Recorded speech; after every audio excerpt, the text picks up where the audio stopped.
What is up? What is going on, guys? I am here doing another solo show Q&A. It is Thursday. We have a week before the NFL season kicks off. We have Ravens, we have Chiefs, Thursday night football.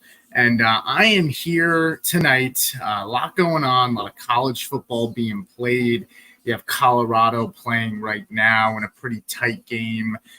You have some good baseball going on as well. And so I am here to kind of just talk a little bit about the recent news and to answer some of your questions as people start kind of piling in. This is a little bit of a later show, so I'm not sure how long I will go.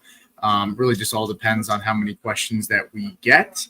And we'll kind of just, take it from there. So, I guess and as I'm kind of going over some of the news, if you come in here and you have any questions or you just want to say hello, feel free to ask away and I will answer away.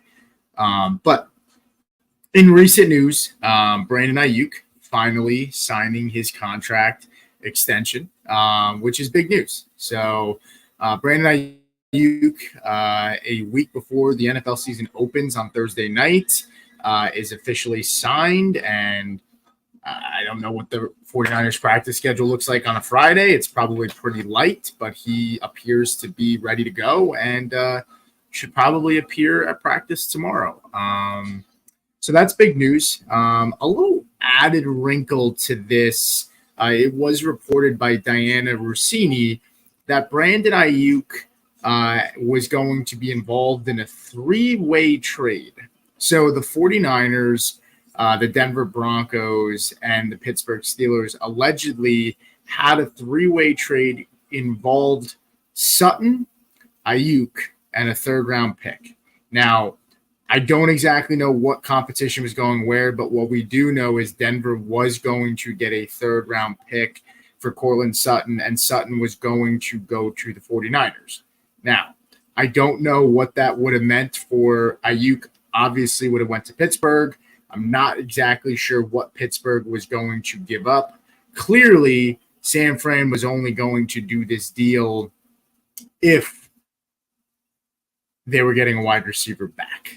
So let's turn to fantasy football. I adjusted my rankings, assuming Ayuk was going to report. He is my wide receiver 13 right now. And Deebo Samuel drops down to wide receiver 17 for me. Brandon Ayuk had a really good year last year. What I worry about is, these guys, they especially wide receivers, we've seen guys show up late and they don't end up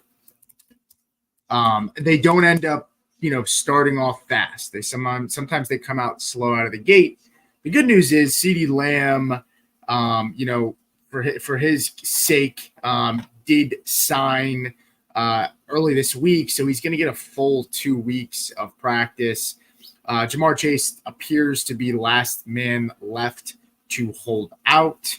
I don't think it's that surprising that Chase is still not there, because I think Chase, honestly, probably plays in for one of the cheapest organizations in the NFL, in the Cincinnati Bengals. And their cash on hand is probably not great. And when you're making a contract with a lot of guaranteed money, those players don't get that money right up front. That's, signing bonuses and roster bonuses and what have you. But they do have to put the guaranteed money in an escrow account.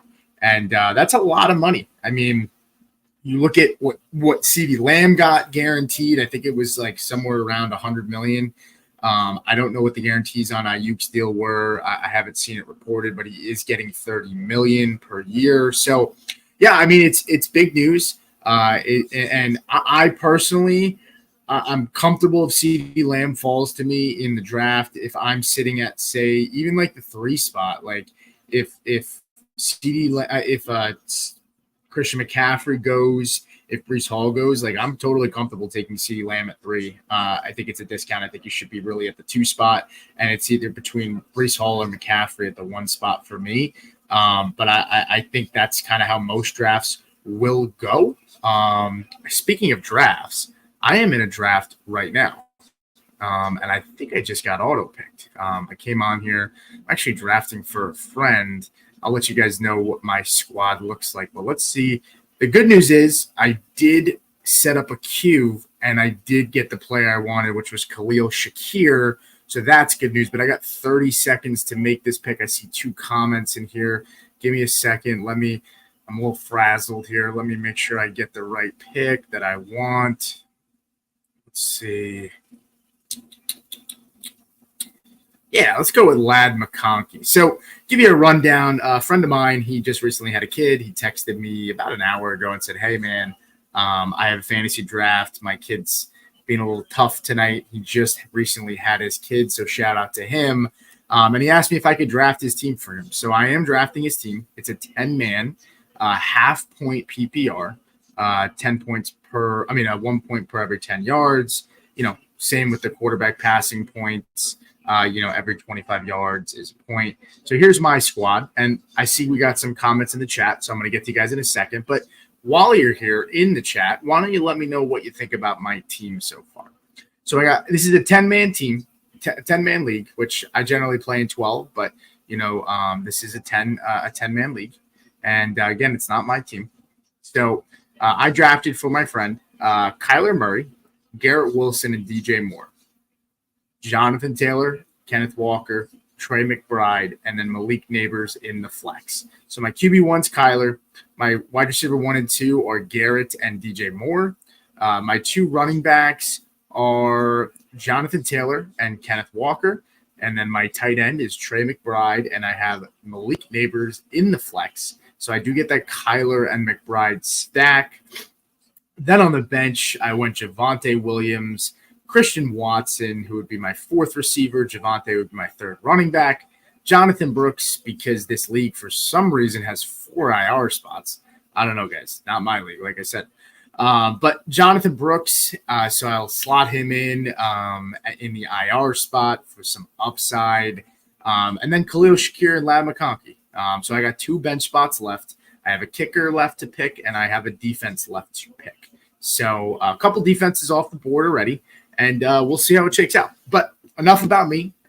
We have some comments here. Don't know what they are, if there are any questions or what is going on. But appreciate you guys coming in. Albert said, what's up, Pete? What is going on, Albert? Appreciate it. FF Mediators, who looks like they're going to be helping us out. Go follow them on X, Twitter, whatever you call it these days, at the FF Mediators. They seem like they're going to probably be helping us in some capacity with Dynasty, maybe some film breakdowns too. So we're excited to kind of roll that out, but more to come on that. And then we have some questions, so I will get to them. And the FF Meteor says, love the team. Well, I appreciate it. It's not my team, but my buddy said if I win it for him, I can get half the money. So not a bad trade-off. So let's get to some questions here. KJ Frederick says, full PPR, Mike Evans or Marvin Harrison. So I'm going to say Marvin Harrison for me. I have Marvin Harrison pretty high in my rankings. He's my wide receiver 8 behind Justin Jefferson and Garrett Wilson. I also have Drake London, Chris Olave, Nico Collins slotted behind Marvin Harrison Jr. I just think the offense is going to pass the ball a lot. I like Greg Dortch. I think he's a nice piece. I like Michael Wilson, but they're not going to be huge target guys, and they're not going to be big red zone threats. Obviously, elephant in the room, Trey McBride is still there, but there's plenty to go around. Marquise Brown had 100 targets last year. Zach Ertz had 40 or 50 targets as well. I think Zach Ertz had 47. So assuming those guys are now gone, those vacated targets can go straight to Marvin Harrison, and that's 147 targets right there. Now, it's not that easy. You can't just copy paste, obviously, but the point is Marvin Harrison should be good, and I am excited to see him this year. So I am normally not this high on rookie wide receivers, but I would definitely take him over Mike Evans. I think he's got a better quarterback, and I think their defense is bad, and they're going to throw the ball a lot, and Mike Evans has more competition, in my opinion. And then another question, full PPR redraft, Amari Cooper, Tank Dell, or Deontay Johnson. Let's see. What do I have my rankings so far? So Deontay Johnson's my 36th wide receiver. I have Amari Cooper as my 27th wide receiver, and I have Tank Dell at my 29th wide receiver. So it's really between Amari Cooper and Tank Dell for me. I hate saying it because I look, guys, full transparency, I really am a little skittish on Deshaun Watson. I was a little higher on him for fantasy because the rushing upside is going to be there. Amari Cooper seems to be able to produce no matter what quarterback is there. So I'll say Amari Cooper just because there's less competition there. Tank Dell now, has Stephon Diggs. Joe Mixon can catch balls out of the backfield as well. So I definitely lean Amari Cooper there, but I wouldn't fault you for taking Tank Dell. I think they are pretty close. Sorry about that. I am watching the Phillies game, and I will turn this off and probably put Colorado on. If you're into college football, that's a good game, it looks like. So, I think they're probably like 5 minutes in the first half left. So I have some time to throw that on. But my Phillies were down 4-0 against the Braves, and now they came back, and they are down up 5-4. So let's see. Oh, hold on. Give me 1 second. I got to make one more pick here. Let's see. Hang tight, chat. Hang tight. All right. I'm going to go with Brock Purdy because I think he's a league winner for his playoff schedule. So that's what I will go ahead and do. And let's see. We do have another question as well. I think it's Emil I would say Emil. Emil, what's going on? Full PPR redraft, Jerome Ford or Tajay Spears. That's tough. See where I have my rankings on that as well. And if you want to see the rankings, you can go straight to the fffaceoff.com. Mine, Anthony, and Hoff's rankings are there. We are expert rankers on Fantasy Pros, so we have our rankings put up there. But yeah, in terms of this question, I would go Jerome Ford. I think, I'm not sure how Nick Chubb is going to perform when he comes back. So I think Jerome Ford is probably the guy I would lean towards if I was in your shoes making this pick. I am also making another pick in this draft. Give me 1 second. I'll take Josh Palmer. I think that rounds out my team. Still need a kicker, still need a defense, but my last few picks were Ladd, Khalil Shakir, Brock Purdy, and Joshua Palmer. And then the FF Meteor said, seems like a good deal for the draft manager right there. Yeah, I mean, figured I'd step in and help him out. So kind of a late night tonight, guys. If you have questions, let me know. I know it's late on a Thursday night, and this was kind of unexpected, but I'll probably hang tight for another 10, 15 minutes. If you have anything else, feel free to jump in. But let's talk a little bit about, let's see what else. What other news do we have going on? Let me take a look really quick.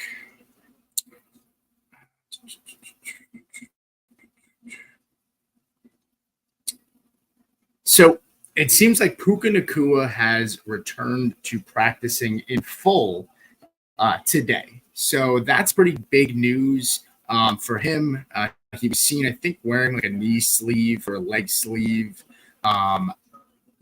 This was kind of a weird injury. It seemed like it was like more, it almost sounded like a bone bruise, like to his knee. They said he'd be okay, but this kind of thing kind of worried me. I mean, McVay did say he's ready to roll. This is a guy, 5th round pick last year at 1,486 yards. He caught 106 passes, 6 touchdowns. And so, I mean, he's a stud. We like him. He's coming into year 2. But I do get a little worried about the injury because this is a guy that part of the reason he slipped in the draft was because he wasn't very healthy in college. And so that kind of worries me a little bit. it's just one of those things where, McVay last year with the Cooper Cup situation, he kind of kept telling us, hey, Cooper Cup's going to be fine. We expect him to be fine. And then Cooper Cup wasn't fine. So that's kind of a little bit of a worry for me. And so we'll see how that situation plays out. FF Mediator said, thoughts on my WCU Catamounts giving NC State hell right now. I am not watching that game. I do see it as 14-14, and it seems like the quarterback for WCU has 3 carries for 60 yards. I think he's leading the game in rushing yards, and then the quarterback for NC State, 170, 2 touchdowns, and a pick. Maybe I'll turn that one on. There's a lot of games going on. I'm watching the Phillies right now, sweating this one out a little bit, but they got a man on second, and they are up a run now in the 8th inning, bottom of the 8th. So we'll see what goes on. Nav, thanks for jumping in. He said, was offered David Montgomery and Dallas Goedert for Evan Ingram. My running back situation is CMC, Javonte Williams, and Raheem Mostert. Yeah, I mean, Evan Ingram is a pretty significant upgrade over Dallas Goedert. What I would say is your running back room is a little light. I mean, you have CMC, which is great. I'm high on Javonte this year, and you have Mostert, but it's a little shaky. I don't know how comfortable I would feel giving up Montgomery for Goddard, but it's not really a bad offer. I would need to kind of get a better feel for who's on waivers. Like, honestly, I'd rather roll the dice and keep maybe Montgomery because, look, with Gibbs and possibly the injuries with the hamstring now, it seems like he's healthy, but I maybe prefer, keeping Montgomery just as an insurance policy, and he's got a safe floor, but you do have Javonte and Raheem. Yeah, you know what? I don't think it's bad if you play with FAB fab where you can trade your fab. I would try to see if the owner might be willing to kick in some fab back, like maybe $20 just to sweeten the deal. I do feel like, without knowing, if you didn't know any of the rosters, I think the David Montgomery, Dallas Goedert side is possibly better, but you are getting a significant upgrade in Evan Ingram, in my opinion. And you have guys like Javonte and Raheem that should provide a decent floor. So I would say on the surface, go for it. I don't think you're dropping off significantly from David Montgomery to Raheem Mostert and Javonte. So you should be fine, but I think you're upgrading pretty significantly from Dallas Goedert and Evan Ingram. Evan Ingram is actually my tight end. I want to say he's my tight end 7 now. He's right there with Pitts, and I am close to moving him in front of Pitts right now. I feel pretty comfortable about that. I think Evan Ingram is poised for another really big year. So we'll see how that goes. But yeah, I would say you're totally good to take that trade. I would see if you can get them to add a sweetener in. Maybe if they have maybe a rookie running back on their bench that you think they might be comfortable moving, maybe try for something like that. But if they won't do the deal, but if they won't add to the deal at all, I think you're good to go ahead and accept that as well. Pablo Garcia says, full PPR, Jahmyr Gibbs or Jonathan Taylor. I personally, for me, I lean Jonathan Taylor. Jonathan Taylor right now in PPR. I put my rankings out yesterday, and he's my RB4. Saquon Barkley on my RB5. I have Gibbs as my RB7 for what it's worth. I just think he's going to split some time with Montgomery, and it does kind of worries me a little bit, with the vulturing of the touchdowns, and if the high volume in the passing game isn't there for Gibbs, which we assume it should be, but I worry that he may not get into the end zone enough this season. But you could also make cases against Jonathan Taylor too in PPR because he doesn't catch passes nearly as much as Gibbs, but he catches enough to provide some value. So, yeah, I'm still on Jonathan Taylor, even in PPR.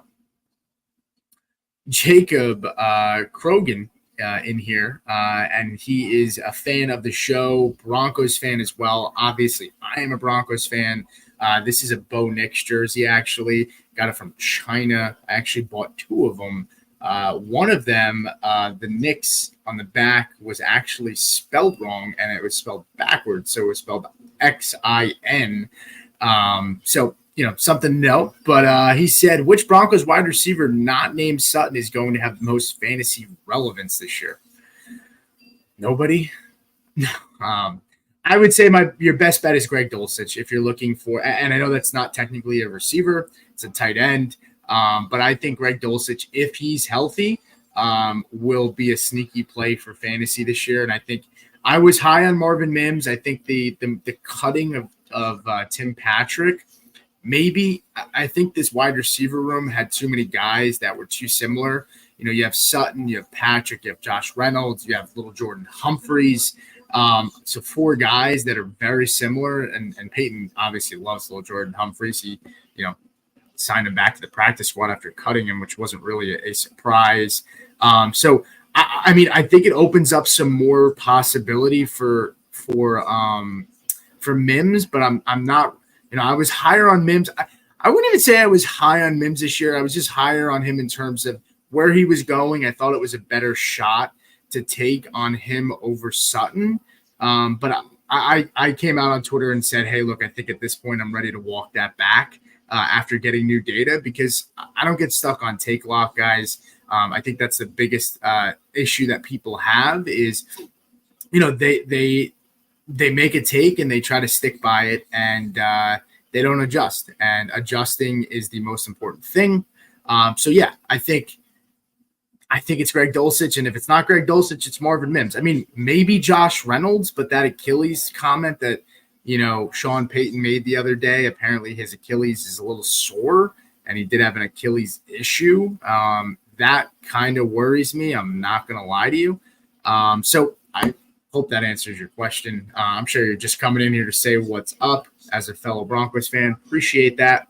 FF Mediators comes in and says, Manning Academy Kid 2. That's trade is tough, but I agree. Big upgrade with Ingram. Go Jags this year too. Yeah, I mean, that's kind of how I feel. I think moving from Goddard to Ingram is huge. And so I think it's a pretty good deal for you. Like I said, you got to know how to read the room. If you feel like you counter to a guy, if it's a home league, and if countering will just completely crumble the deal, then I think you're comfortable to just go ahead and take it.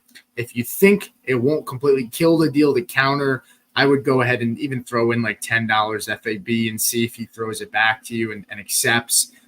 It's nice to even get a couple bucks tossed in. Some guys don't care, especially right now. Everybody's got a lot of FAB money. So, but that FAB money will come in handy. And in the first 3 weeks of the season, there's always a guy that everybody wants to go grab on waivers that ends up possibly winning a league for you. Happens every year. Look at Puka, Kyron. So we have all those guys. Jacob coming in here said, I agree. Go Broncos. Keep it up, brother. Great take, though. Yeah. Jacob, obviously BSing Sports Podcast. Hey, man, we should definitely do something together. Hit me up on the side. I'd love to either have you guys on or jump on your guys' show at some point. It could even just be us two talking Broncos. I'm probably thinking I'll do some recaps for the Broncos. There's not a lot of Broncos fans that sub to the show out of the 2,500 that we have, but maybe I'll do something just for some of the Broncos fans that do follow me. Nick Buzzo, friend of the show, played high school football with Nick Buzzo. Appreciate you coming in. He said, Dolphins winning the Super Bowl, Tua MVP, Tyreek Hill 2,000 yards. I would say Tyreek Hill for 2,000 yards is probably the most likely of this. I can't hitch my wagon on the Dolphins yet, Buzz, until I see where they're seated in the playoffs. I hate saying that, and I don't want it to sound like I'm a hater. I just, looking back on teams that play in like really hot weather and they go to really cold weather, states for the playoffs, it usually doesn't end very well for them, especially in the playoffs late in the year.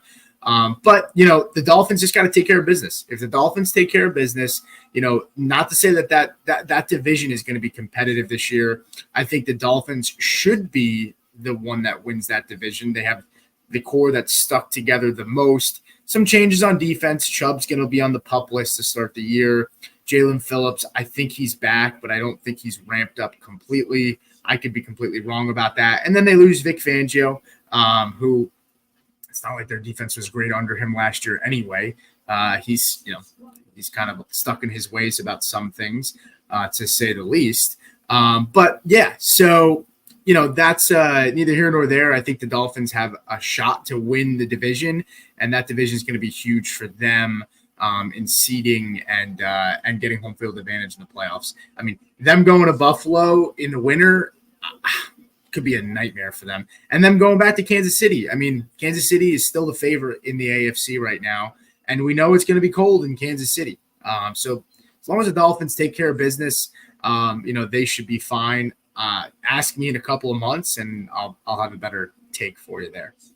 FF Meteor says some Bo Nix breakdown. Coach will be watching. Yeah, I mean, maybe Coach will do the Bo Nix breakdown. We'll talk about that on the side. But again, we're excited to have you guys working with us going forward. Should be a lot of fun. Not a lot more time. I'm going to kind of hang out here. If you guys have any more questions, we got a good bit in the beginning of the show, and appreciate that. But let's talk a little bit about what else is going on around the league. Christian McCaffrey still not ready to practice.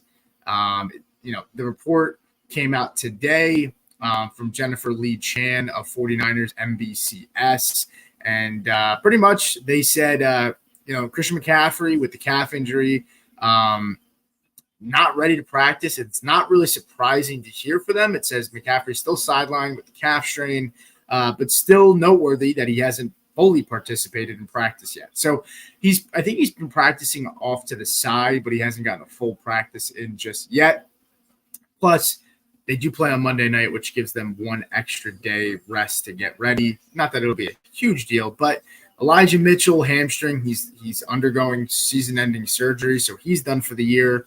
Jordan Mason, worth a stash, but I wouldn't go crazy on throwing FAB on Jordan Mason, guys. Not that I don't like Jordan Mason, but he's pretty much probably going to be irrelevant when it comes to playing him. Will he maybe vulture a couple touchdowns this year and get some work? I think he's going to get more work than people expect, even if McCaffrey's healthy.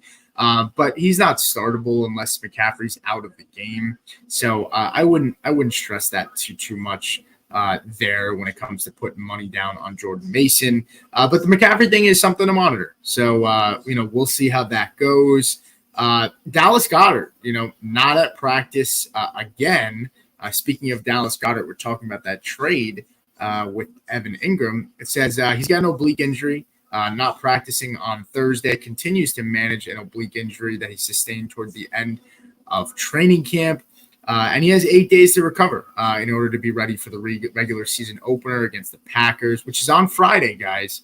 I keep forgetting that game is on Friday. So we are going to get Thursday night football, Friday night football, college football on Saturday, which is nothing new. And then we'll get football on Sunday and Monday. So, once Thursday hits, we're getting an NFL game 4 out of the 5 days. That's great. I forgot they're playing this game on Friday. That's going to be a weird game, man. I mean, they're playing in Brazil. Strange. So not sure. Those international games worry me a little bit when it comes to the offenses. Offenses generally start off slower than the defenses to start the year. So we'll see how that goes. But I'm excited, guys. It's we're right around the corner. Matt popping in says, "What's up, dude? What's up, Matt? Thanks for jumping in." He said, got the 4th pick. I think it may come down to Justin Jefferson or Jamar Chase. Who are you thinking? I got to be honest. You got me in a weird spot here because I was just thinking before the show about the Jamar Chase thing. And look, with Jamar Chase, he was practicing, and now he hasn't been for the last 2 days. He practiced for a week and a half before he stopped here. So I think he could, guys that are drafting later on in the first round have been able to get discounts, right? If you drafted CeeDee Lamb, Ayuk, and Jamar Chase were all not practicing a week and a half ago. Jamar Chase was at practice, so you might not have got a discount on him, but like even CeeDee Lamb, like I saw guys get Lamb at like the 7-8 spot. Like at that point, it's an auto draft. But the Jamar Chase thing is starting to worry me a little bit. I'm not going to lie to you. Tyreek Hill also has this hand injury. Let me check the status on that because I don't remember hearing if he's at practice or not. Let's see what the latest is. He's still not practicing as of Thursday. He's got some sort of thumb injury that he sustained during Thursday's practice. I believe that was last week. So yeah, I mean, for me, here's my draft, my ideal draft. Christian McCaffrey, CeeDee Lamb, Breece Hall. That should be the first 3 picks. Okay. At the 4 pick, if you want to take Tyreek, I wouldn't blame you at this point. Though he has that thumb injury, I think he's going to be fine. I mean, unless he didn't break anything, it's fine. But what I would say is the Jamar Chase holdout thing. Look, we've seen all these guys get back, get their contracts now, except Chase. And it kind of he's like the last domino. I think the Ayuk deal helps and the CeeDee Lamb deals help because it provides his agents say, hey, I'm just as good as these guys, especially CeeDee Lamb. I should be paid like that. What I would say is it's tough. It's tough. I think I still lean Jamar Chase. I definitely not drafting Justin Jefferson. So let's get that out of the way. I'm definitely not drafting Justin Jefferson. He's my wide receiver 7. I have Garrett Wilson and A.J. Brown and Amon-Ra St. Brown ahead of him. And, of course, Hill, Chase, and Lamb. So I think it's really between Jamar Chase and Tyreek Hill for me. I don't think you can go wrong with either guy. If you feel like you want to go with a safer play, it's probably Tyreek Hill. Because Chase could start off slow now that he's missing practice again. And we don't know if this bleeds into next week where they're prepping for their game. So I'd go Tyreek Hill. I would go Tyreek Hill. I'm going to keep Jamar Chase as my wide receiver 2 here, still in my rankings, and Hill at 3. But I would go Tyreek Hill. But I think you're okay taking either guy. All right. Dull Guitar says, Dynasty, what could I get for Tank Dell? That's a tough question. I think I'm not really moving to Tank Dell unless I'm getting a first. I wouldn't move him for a second. That's for sure. I would need more than a second. So maybe a player and a 2. It's got to be a young player, or if you're competing, it's got to be like a Mike Evans, like a guy like Mike Evans who you're not going to have much elite play out of him left. But you're getting a guy that's going to help you compete, and you're getting a 2nd-round pick to back that up. But that 2nd-round pick's got to be decently high too. So I'm probably still, it's got to be a first, or it's got to be a 2 and a player that's going to help me compete. I don't mind taking a swing on a veteran. Even like a Cooper Kupp. If I could get a 2 in Cooper Kupp, I would do that. Yeah, I would do that. Griffin Stewart says, would you draft Blake Corum and Algier late if you had Bijan and Kyron for automatic safety for running back, and then take wide receivers in higher rounds, or do you think that's a bad strategy? Yeah, so what I like to do personally, guys, I take my late picks aren't usually not rookie wide receivers. It's usually, if I'm going if I'm going to go with rookies, I usually take the rookies in the back of the draft. Like I'll take Jalen Wright, who's still very nicely priced. I'll take Ray Davis, who's very nicely priced. I'll take those guys, rookie running backs, because in my opinion, in those situations, there's more of a path to play. And I think they have more of a chance of getting a bigger workload in case the starter goes down. And Jalen Wright, for example, like look at the guys in front of him. They're both guys that have been hurt. I've had my issues with James Cook. I'm not in love with him either. Dull Guitar, you can tell me your dynasty team. Go ahead and let me know while I finish with this take. But to answer your question, I'm not really a handcuff guy. I don't like to handcuff my own running backs. It's just not something I do.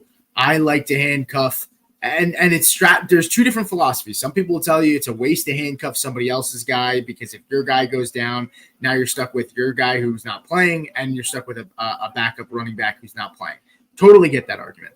My thing is, you could also make the argument that, hey, I'm going for upside. If I take a handcuff to an elite offense like a Jalen Wright, for example, or a Blake Corum, those are two guys that if their starters in front of them get hurt, these are guys that are probably borderline RB1s because of the offense that they play in.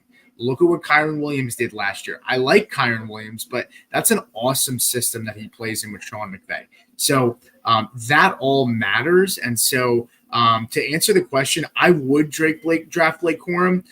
Tyler Algier, maybe not. I don't mind drafting Tyler Algier if he's not on my team.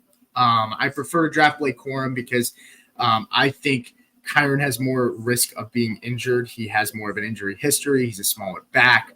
And again, he's going to step into an offense that's going to be elite. Tyler Algier should step into a really good role, and I think he'll have a role just like Corum will. But Bijan doesn't have those injury concerns. And again, I'm not in love with handcuffing my own backs. So, like, if I had Kyron, I wouldn't mind taking Algier. If I had Bijan Robinson, I wouldn't mind drafting Blake Corum. So that's kind of how I look at it. I would draft Blake Corum. If I had Kyron, I really wouldn't want to draft Tyler Algier if I had Bijan, though. But that's just me. It's different philosophies for everybody. My philosophy usually is I'll draft rookie wide receivers that go higher in the draft, like the Brian Thomas Jr.'s, the Xavier Worthy's, the Adunzes, whatever the case may be. Those kinds of players, yes. But a lot of those other late rookie wide receivers, like, they don't, they may not get on the field as quickly. And then you're just sitting with a roster cloud. Like, that's what worries me. Some of these rookie running backs, like, have more of a path to play sometimes. And they'll be thrown into the fire and get volume if their starter goes down. The rookie wide receivers, sometimes they just need to be more polished. And so it takes them more time to get on the field. So that's just kind of how I look at it. But Dolgatari said the owner tried giving me Jaden Reed in the third. I said I need one more. Yeah, I'd be totally good with doing Jaden Reed and a second for Tank Dell. If you can get that for Tank Dell, I'm okay with that.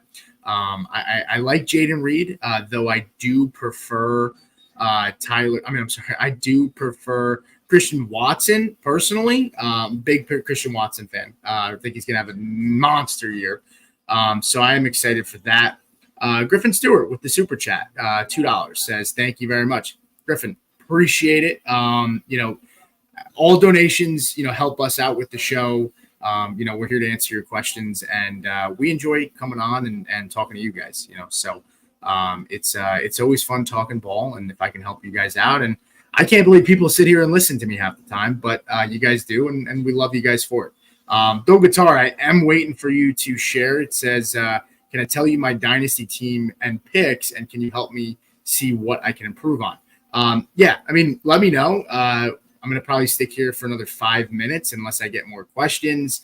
But yeah, guys, we are getting close. I'm just trying to look at the NFL schedule here and see, what do we have for week one? What are my predictions? Let me go through some of these.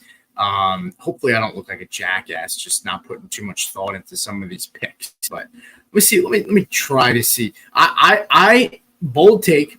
I think the Ravens go into Kansas City and beat the Chiefs. Now, I'm a Broncos fan, so call me a homer.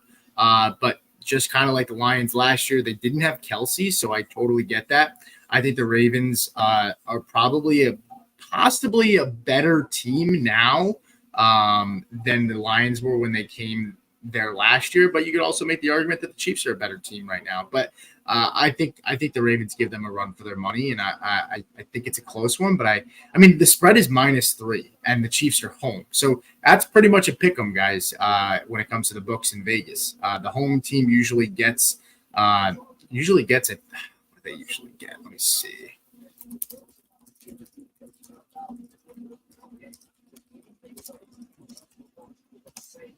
Will, what is up? What is up? Yeah, 3 points. Okay, so I knew it was 3 points, and they are -3. I just didn't want to look like an idiot telling you that the home team always gets 3. So this is pretty much on a neutral site. Ravens Chiefs. The books think it's a pick'em. That's my bold prediction. The most fun game of the week, in my opinion, I think is going to be Cardinals Bills. I think that is going to be a shootout for sure. Griffin Stewart, appreciate it, my man, coming back in, says A-Chain or ETN for you? It's ETN for me, very comfortably. I wouldn't think twice about it personally for me. Is there a world where A-Chain beats out Travis Etienne? Yeah, I think so. But I don't think it's because Travis Etienne falls on his face. I think it's just more to do with the fact that A-Chain actually pays off for owners this year. But I don't know, guys. I mean, I have A-Chain in one league, my home league. He's my RB1. Draft didn't go the way I wanted. It was an auction league, and so I kind of just let the chips fall where they go, and I let the board come to me, and I just drafted that way. But my thing with A-Chain is I feel like we're chasing his ceiling. Like we saw like all the metrics, and for some people that maybe aren't as ears to the ground here all off season long, we've heard a ton of people touting his efficiency metrics, this, that. Oh, it was, oh gosh, everybody's just fawning over A-Chain's efficiency and his and his ability. And while I understand that, like, efficiency the way he had is not sustainable. And he had some duds last year. The Broncos game where they blew the Broncos out, like, the dude had over 200 yards. Everybody scored on that team, okay? And then, I mean, like, he got injured multiple times, multiple different body parts. Like, that worries me. And for what it's worth, Raheem Mostert scored 21 touchdowns last year, and he's a Mike McDaniels guy. So, like, Mike McDaniels, like, week 1, Raheem Mostert's going to be the lead back in the backfield for the first snap. He will be the guy. Maybe A-Chain spreads out wide and they try to get weird with it, just to do something funny because Miami, does all these different creative types of things. But Raheem Mostert's going to get the first carry of the season, unless they do like a fucking jet sweep where they motion A-Chain from being in the slot or out wide, and they motion him to the backfield and give him a reverse, maybe. But I'll put money on it that Mostert gets the first run. Honestly, the sportsbook should probably put like a prop bet on that. I'd bet on it. Griffin says, I was leaning that way as well with ETN. Good. Yeah, ETN is my running back 6. Like I said, if you guys do want to see my full rankings, it is on the fffaceoff.com. If you go there, you'll see mine, Hoff's, and Anthony's consensus rankings.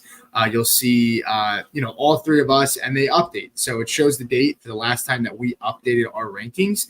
So you'll be able to go in there and see where we have guys slotted. And yeah, so ETN, my RB6, I have Saquon and Taylor at the Saquon's 5, Taylor's 4, Bijan 3, Breece Hall 2, Christian McCaffrey 1, Travis Etienne is 6, and then Gibbs is right behind him at 7, and Derrick Henry is at 8.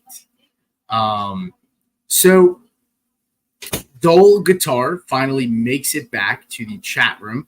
I don't know what was going on there. Probably typing a lot, maybe going back to your roster. Appreciate the effort of coming back in and sharing your team. It says start 9. Quarterback 1, Hurts. RB1 and 2 are Montgomery and JT. Okay, so you do a little bit better, hopefully, there at the RB2. I like David Montgomery, but, you could do maybe a little bit better there. And then, sorry about that. There's something going on in my driveway. My car lights were going off, but now they just stopped. So maybe my fiance was doing something. Okay, wide receiver 1, Amon Ra and Puka Nacua for wide receiver 1 and 2. So that's good. Tight end 1 is George Kittle, and you have to start 3 in the flex. That's a lot of flex spots. Rashi Rice, T. Higgins, Tank Dell, Olave. That's, hard to find a wide receiver core much better than that in fantasy. So that's pretty strong. What moves would I make?